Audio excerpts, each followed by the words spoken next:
Christine, I'm going to start with you. So just for Yeah. anybody who's saying this, Christine, how old are you? I am 33 years old. All right, 33 years young. How many, when you started in Special Olympics, do you remember what year you started or how old you were when you started? I remember my first sport was soccer, and my first day games was that same year up at Mount St. Mary's. So 2005 was my first year. Okay, so 15 years. You've been doing this for 15 years. Yeah, just after my high school graduation, which was that year, 2005. So in the time that you've been doing this, what sports have you done? Soccer, I did that for about 4 years, and then I transitioned to volleyball, which I do now with my county. But other sports I do is basketball, traditional. Yeah. With Coach Jack Book, and then I do track and field with Thomas Smith, with our equestrian team. Yep. And what's your favorite sport, Christine?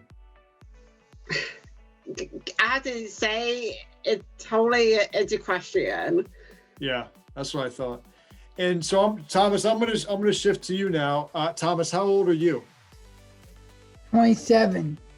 And how long have you been in Special Olympics? 15 years, Mom.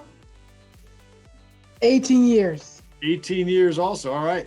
And hey, Thomas, what sports have you done? Track and field, powerlifting, CrossFit, and volunteer for basketball skills.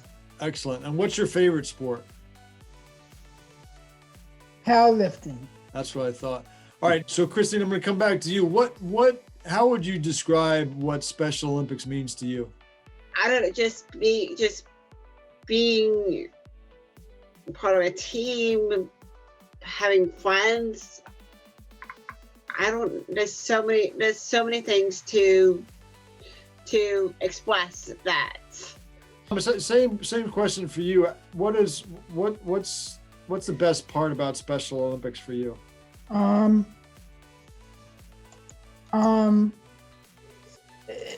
It's very happy, and teamwork and make the dream work.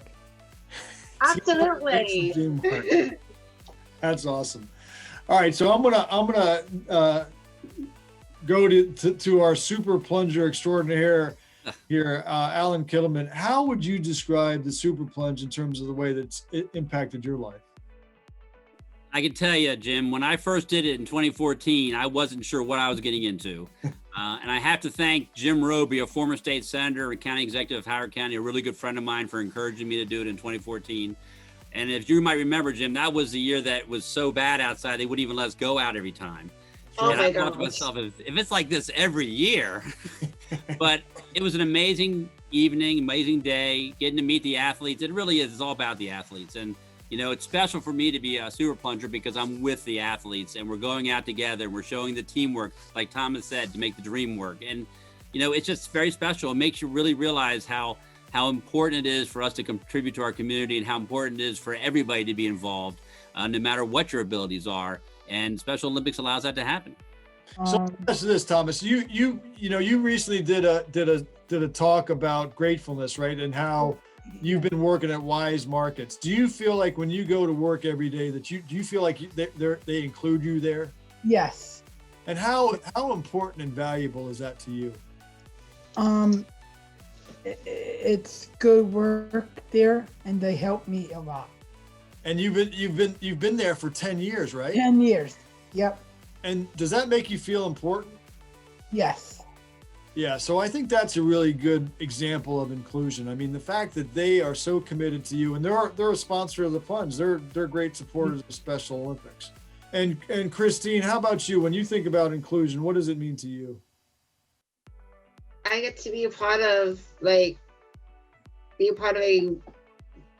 community and get to be a part of my workplace. I get to be be involved in so many things. I mean, inclusion, to have everyone know that they have an opportunity to be the best person they can be, to make sure that they have the openings and the availabilities that everybody else has.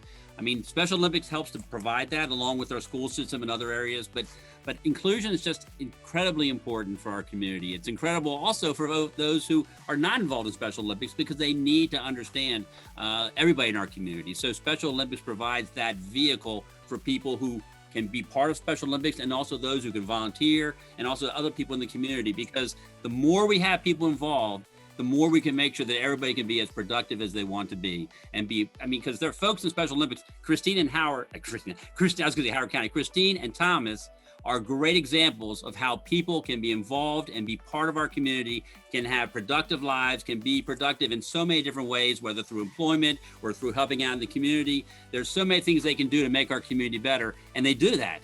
And allowing more people those opportunities is what Special Olympics is all about, at least to me, and including everybody, so they know that they're special. Not only for Special Olympics, they're special because they're people with unique abilities and people with a heart. Jim, you see it more than I do, but when I go out there in Sewer Plunge and I see that heart, and I see Josh and other people get all excited and helping us get ready to go out and jump in that water, you know, you just can't wait to get into the water, because you can see how excited they are and how much it means to them. And it just makes you, like I tell everybody, I might be cold, but my heart is warm, because you come out of that water knowing that you're helping people to be better people.